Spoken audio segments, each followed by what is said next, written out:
Hi there, Carrie here, and today I'm going to share with you um, a court reporter tweaked version of something I've been doing for. I've been doing it for making more money, for abundance, for me being brave enough to step into the next thing that's coming for me. So that's an easy bridge between looking at being a court reporting student and wanting the abundance of past tests, wanting the success that comes easily and effortlessly, and that gets you to your goal.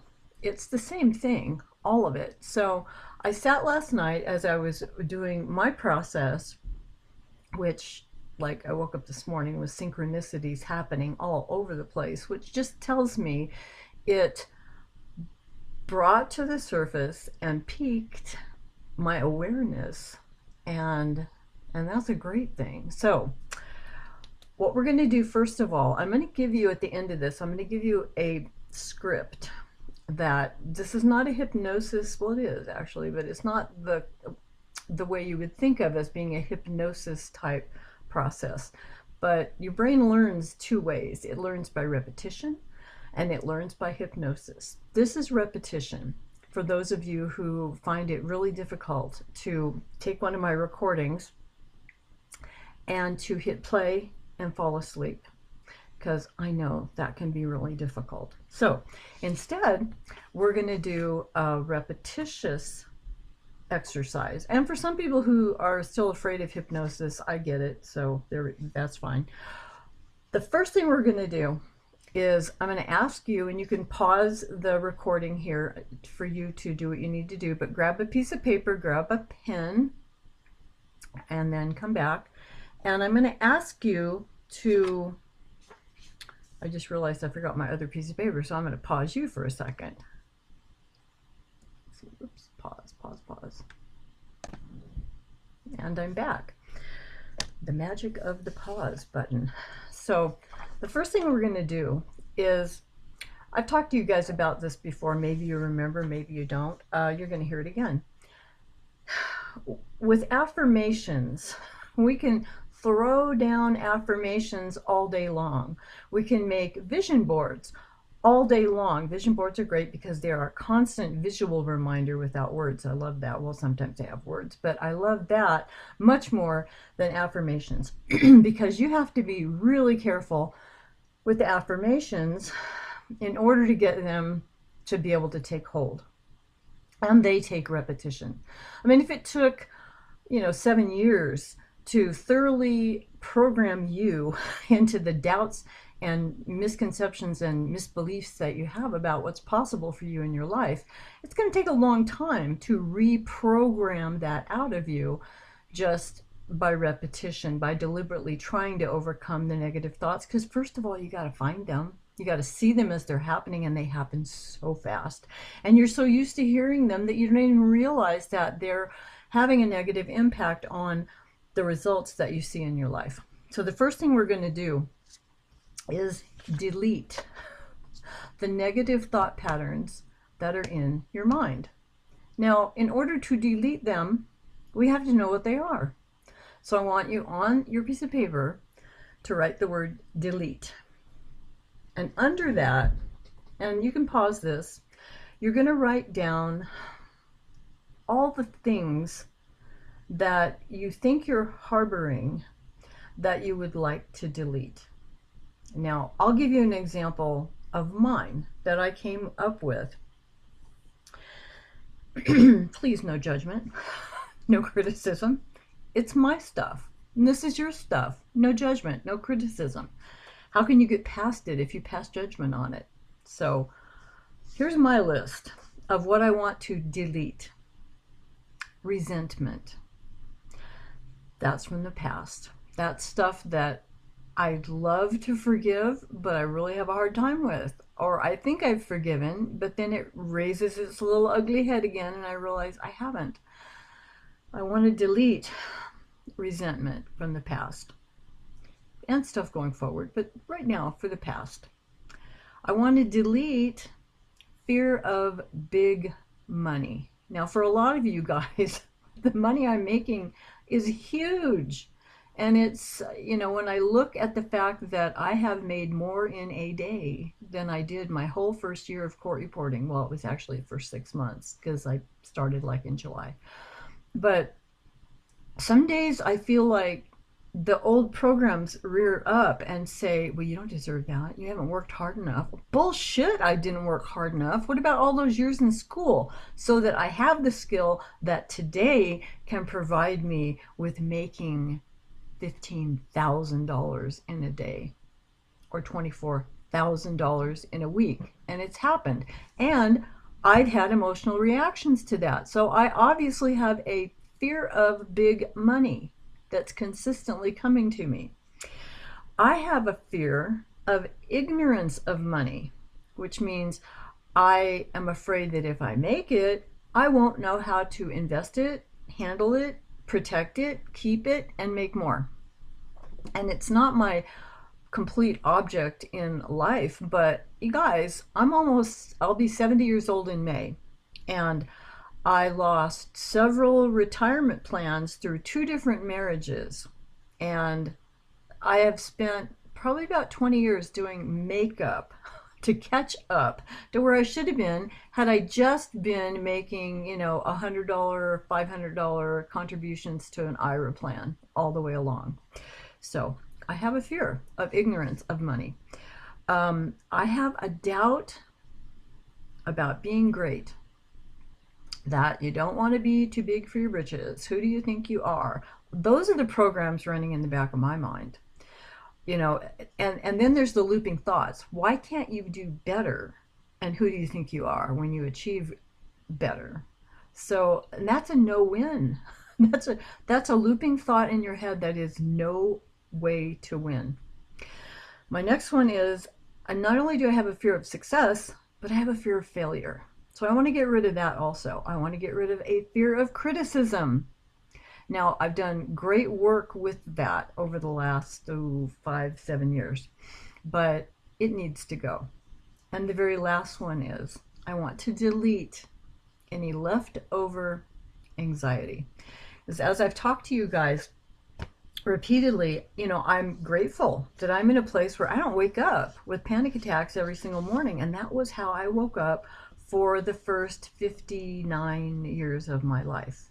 Well, probably, if you get rid of the first 2 years, that things were probably, relatively okay before my mentality kicked in and said, ooh, this is bad stuff.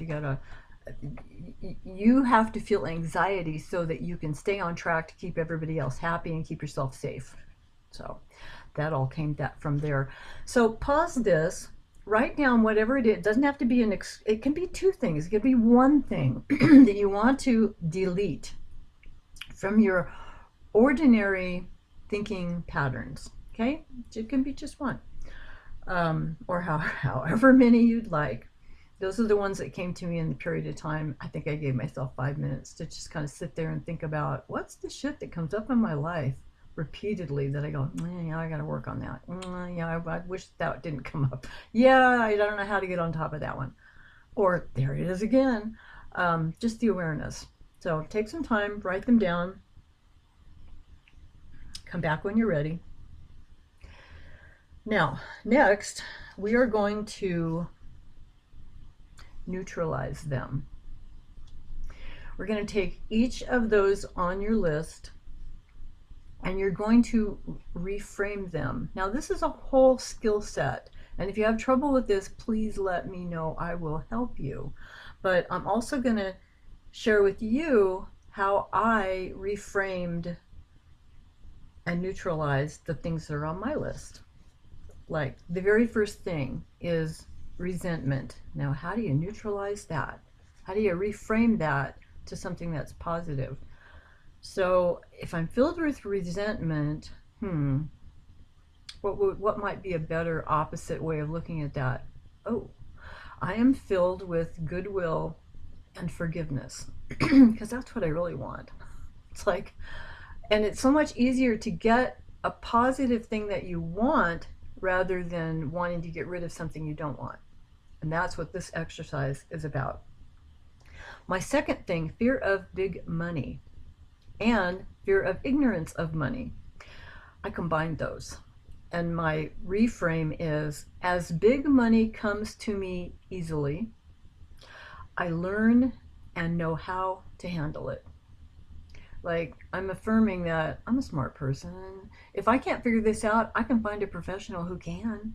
I don't have to be afraid of what I don't know anymore. It's going to be okay. That's the big thing that you're telling yourself. The next one on my list was doubt of being great. My fear of being great. I kind of like this. Being great just means I can help more people. What's to be feared in that? I mean, I'm doing what I want to be doing and it feels good. And so wouldn't I want more of that? The next one, fear of failure. These get really interesting as my brain was digging for what do you really want? I have a fear of failure. I can only succeed if I am true to who I am. Because in that sentence, I'm affirming that it's okay to succeed and how to do it. And that I don't have to be somebody else or try to do something else. If I am true to who I am, that's my path to success. My next one was this. If somebody read my reframe, they wouldn't know what my fear was. But my fear is of criticism. And so I really thought about who could criticize me that it would hurt me or it would have an effect on me, which means, first of all, I'm giving them credibility. I'm saying that their opinion of me matters and that their criticism is true. And those things equal into my fear of criticism. So I really had to stop and think, okay, if I'm just focusing on the people who I want to be like, they're not going to criticize me. It's a bunch of other people who might, and I got to accept whose opinions, they get to have their opinions. It doesn't mean they're right. I mean, if somebody told me, oh my God, Carrie, how can you wear your green hair like that? You know, I would look at them like, okay, I don't know what's wrong with them, but my hair is not green. I am perfectly, absolutely sure that my hair is not green. So their perception of it means nothing because it's not true. Now, our problem is when we hit that wavering part of us that says, oh God, they're seeing my flaws, they're seeing my fears, and what if they're seeing it, then it must be true. You're buying into the green hair that isn't there. And that's part of being true to who you are, being authentically true to who you are. So here's the sentence I came up with to counteract the fear of criticism. Those who I aspire to emulate will help me rise. There won't be any criticism. And it's okay to look at the people who have what I would want or have the life that I see as possible for them, and that it's okay. I mean, their life's not falling apart. Their success isn't being, you know, a self-created hell for them. So why can't... No, notice the voice is having a little trouble speaking its truth this morning. And don't be surprised if that happens for you too, and say, it's okay. These are thoughts and these are sayings that have felt uncomfortable for a very long time, and that's why you haven't gone there easily, and it's okay. The very last one on my list, you may use it if you want to. Leftover anxiety. I want to delete the very last of whatever's in there that is the leftover anxiety. And so I say, my nervous system is finally and forever at peace. I love that one. I came up with that. I'm really proud of it. Finally and forever at peace. Now, that doesn't mean you're not going to have a flurry of something that still that part of you that's trying to protect you is trying to get your attention. I don't know if you've ever, it's your root chakra. It's the very base of your physical being before your legs. If you've ever stood on a precarious physical place, like the edge of a cliff, or someplace that you feel in your root chakra a feeling that then will rise up through your body that basically says, get away from the freaking cliff, because you're going to die if you fall off of the cliff. And those are things we need in our life. And when we're ready to take a test or to step into some bigness, there may be that feeling that rises up in your body. And you need to stop in that moment and grab hold of what's happening and ask yourself, am I safe? Because some part of me thinks I'm not. And to tell it, oh, you're trying to help me. You're trying to protect me. And I'm here to tell you, I can see with my eyes and with all of my existence in this lifetime that I know in this moment I'm safe. Nothing's going to hurt me physically. Nothing's going to harm me irreparably. Nothing is going to kill me. I'm safe. Now, that doesn't mean that I might not pass the test that I want to pass, but it's not as big a deal as you're making it. It's not life and death. Stop thinking of it, part of me that's afraid. Stop thinking of it as life and death. It's not. It's just a snapshot in time. And every snapshot in time is different. That's why we've got to take a lot of tests. We've got to present ourselves with the opportunity to see what that snapshot is. And knowing that every test feels different to everybody, and that how you show up in that moment of starting that test is also going to be different than every other time you've ever shown up for a test. Good, bad, indifferent, doesn't matter. You are just who you are in the moment. And it all has to do with how much sleep you've been getting lately, how much other stressors you're under, what you've been eating, has it been, and don't change how you're eating stuff on the day of a test. Do what you've always done. Your body likes repetition. It likes routine. If you're going to change something, change it after the test. But don't go throwing a bunch of new variables into the mix the day of the test. I mean, try that out a couple weeks beforehand. You might wind up on something that, I did this yesterday and I feel really good about this today. Specifically talking about not over practicing, which sounds ridiculous. We've just spent all these years thinking that we've got to practice 24/7 and eat and breathe and sleep steno. And you can do that without practicing. You can eat and breathe and drink steno and dream it, every day, all day, 24/7 without ever touching your machine.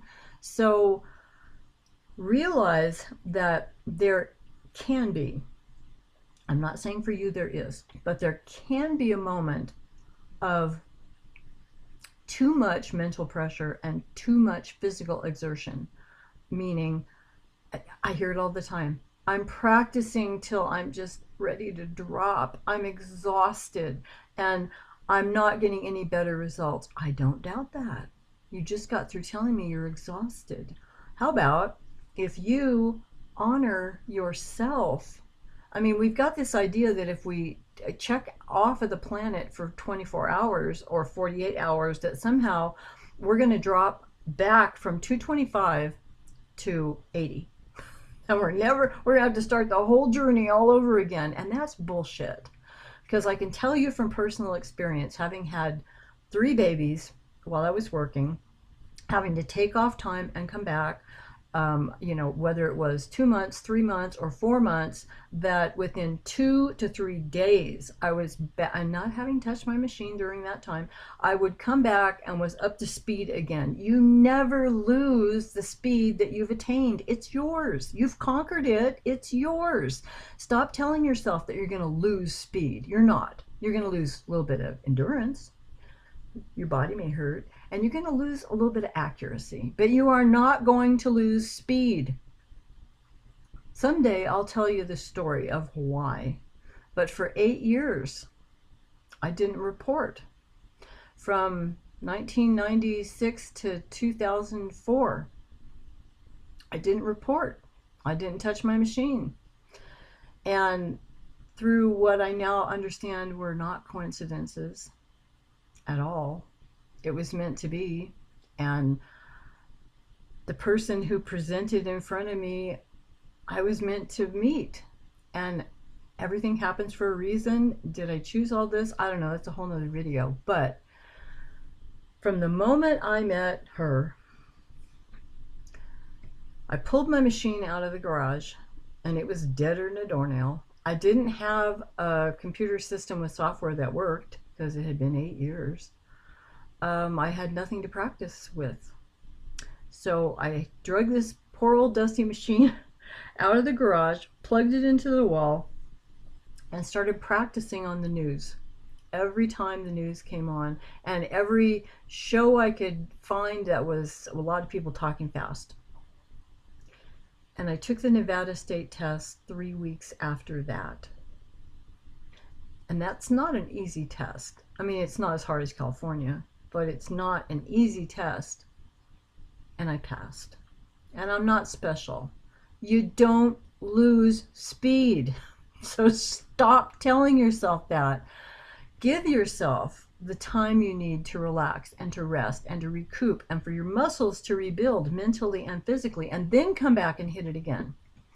There are several people I've worked with who, on their own, decided they were going to push really hard Monday through Friday, and then Saturday and Sunday, nothing. And coincidentally, that's my pattern. I work really hard on the days when I have those challenging kind of jobs, but Monday through Friday. Saturday and Sunday, it's sitting, my little machine is sitting here the whole time, but I don't touch it. I mean, I've just touched it now, but I'm not sitting there practicing. So from Friday to Monday, I'm not doing anything. I may not even warm up on Monday morning, but my best writing is always Monday morning. Figure that. Even on hard jobs, it's like my body, my mind, and everything has rested and is ready to hit it again. I just suggest you try it if you haven't. Okay, enough of that. We've got our patterns of thought that we want to delete. We've got our reframes of all of that. Now, you could just take this little reframe list, and I could just read this to myself 3 or 4 times a day, carry it around, have several copies of it on the refrigerator, on the printer, on the wall, on my machine, whatever. And I could say to myself, I am filled with goodwill and forgiveness. As big money comes to me easily, I learn and know how to handle it. Being great just means I can help more people. I can only succeed if I am true to who I am. Those who I aspire to emulate will help me. My nervous system is finally and forever at peace. I could do that. I could absolutely do that. And things would change. Or take all of those things and condense them down into one simple sentence. And I've tweaked it for you because, you know, what we're always looking at is for evidence that we've progressed, right? And you think the evidence is the test that you're going to pass next, or some quantification that you can say, there, see there, I've done this and I'm getting this result. We need that. We think we need that. You are always building speed in the background if you're showing up and doing anything consistently. It can't be any other way. So how about if you can do those sentences that you came up with, or something as simple as, and the word grateful is important, because grateful says, I'll read it to you in a minute, grateful says, I am saying thanks for the thing I already have. And your brain does not know the difference between what you're saying, what you're thinking, what you're feeling, and what reality may be showing up as. It doesn't know the difference. And that's why when it gives you a panic moment, It's thinking that something is happening from a memory, from another episode. It thinks that's happening right now, because everything is happening right now. And everything you think or feel or believe, it thinks is true. So change that shit up. Be grateful. Tell it you're grateful for the thing that you want the most. I am so grateful now that evidence of my efforts comes to me easily and effortlessly, consistently, every day, or on an everyday basis. I'm so grateful now that evidence of my efforts comes to me easily, effortlessly, consistently, on an everyday basis. I'll read it one more time before we finish. But that, my kids, is a sentence that you can carry with you. Say it before you go to bed, like your prayers. Say it in the middle of the day. Say it before dinner. Say it before you go to bed again. Keep saying it. Keep repeating it. This is basically the stuff that's in the recordings, the hypnosis recordings that I give to you that go on for about 15-20 minutes, and I go all over a whole bunch of other stuff, but I swear to you, somewhere in there is the message. I am so grateful now that evidence of my efforts comes to me easily and effortlessly and consistently on an everyday basis. That is the base message that's in every hypnosis recording that I've ever done out there, is that you have the thing that you want.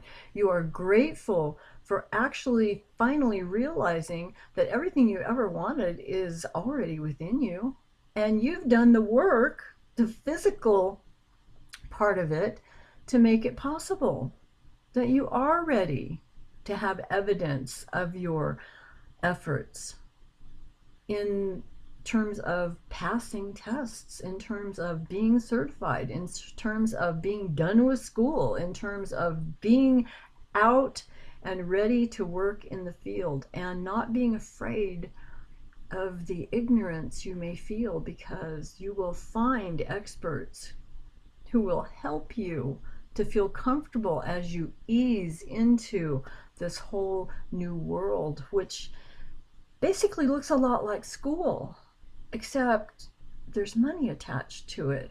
Imagine that. Think about all the hardest days you've ever had and the easiest days you've ever had, and how they would feel differently if somebody had been paying you for them. Because I'm doing the same thing I was ever doing in school. Some days I'm hanging on for dear life. I'm trying to capture every single word, yes, as cleanly as I can, but I'm trying to stay on top of the speaker. I'm trying to make it through that take. And sometimes that take can be an hour and a half or 2 hours or longer if you don't interrupt and say, counsel, when you get to a good place for a break, court reporter could sure use one. The takes out in the field aren't 5 minutes, 10 minutes. They're hours sometimes.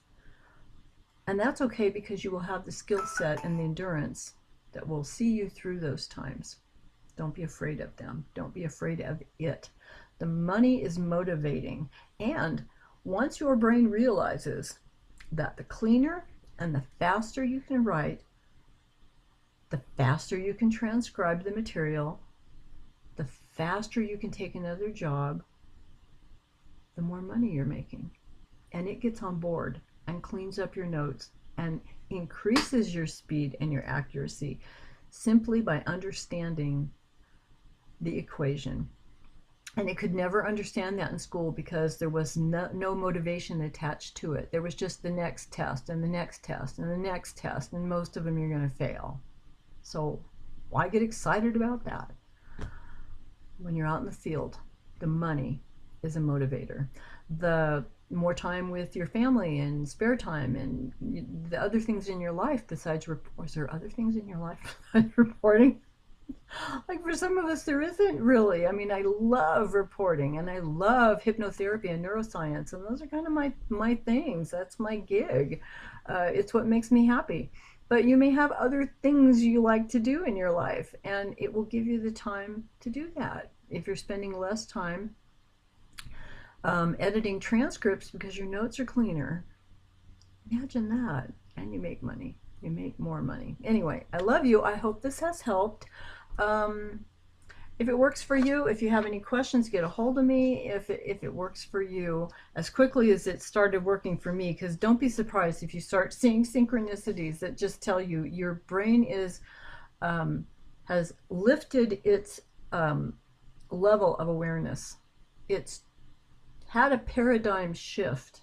I mean, mine sure did. This is just from last night to this morning, and all of a sudden, I mean, I did another post on another site, but or maybe I did it on Magic. I don't know, but it was I'm doing two things at once, which I often do if I don't have to totally have my attention on one or the other. Because with reporting, you have to have your total attention on one. But I'm sitting scrolling through some material on my phone, and I'm listening to a YouTube video in the background because I'm assessing, is that something that will be good for some other project that I'm working on. And I look up, and there's one of my teachers, Chase Hughes, and he's got a t-shirt on that's got the word unlearned like upside down and backwards. And at the same time, I look at my phone and I'm on somebody's page, and it says unlearned 16 or something. And I'm like, well, that's interesting. So I write it down real quick, took a picture.